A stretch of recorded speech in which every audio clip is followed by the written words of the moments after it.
అల్లూరు జిల్లా రంపచోడవరం నియోజకవర్గం ఏజెన్సీ మన్యంలో గిరిపుత్రులకు తప్పని తిప్పలు. అల్లూరు జిల్లా అడ్డతీగల మండలం పింజర్లకొండ గ్రామానికి చెందిన బాలింత కష్టాలు. ప్రసవం అయిన బాలింతను అతి కష్టం మీద వాగు దాటిస్తున్న కుటుంబ సభ్యులు. పింజర్లకొండ గ్రామానికి చెందిన వెలుగుల మేరీ జ్యోతికారెడ్డి అనే మహిళకు ఏలేశ్వరం ఆసుపత్రిలో ప్రసవం జరిగింది.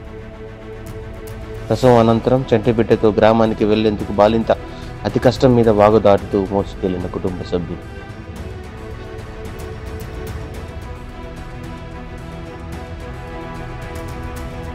నాచుపట్టి ఉన్న సప్టాపై ప్రమాదం పొంచి ఉన్న తప్పనిసరి పరిస్థితుల్లో పింజర్లకొండ తన గ్రామానికి వెళ్లిన బాలింత కుటుంబం.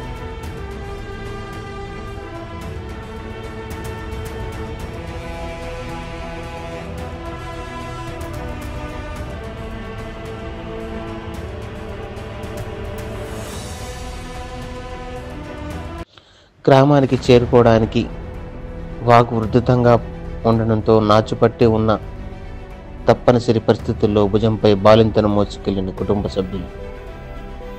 అదుపు తప్పితే అంతే సంగతులు. రంపచోడవరం ఏజెన్సీలోని మండల కేంద్రం అడ్డతీగలకు కూతమేట దూరంలో ఉన్న పింజర్లకొండ వెళ్లాలంటే ప్రమాదకరంగా ఉన్న ఈ కొండవాగును దాటాల్సిందే. గత కొన్ని రోజులుగా కురుస్తున్న వర్షాలకు వాగు ఉధృతంగా ప్రవహించినప్పటికీ గ్రామానికి చేరక తప్పని పరిస్థితులు. ప్రసవించిన బాలింతకు పసిపాపను తీసుకొని ప్రమాదకర పరిస్థితుల్లో గిరిజనులు వాగు దాటి ఇంటికి చేర్చిన కుటుంబ సభ్యులు.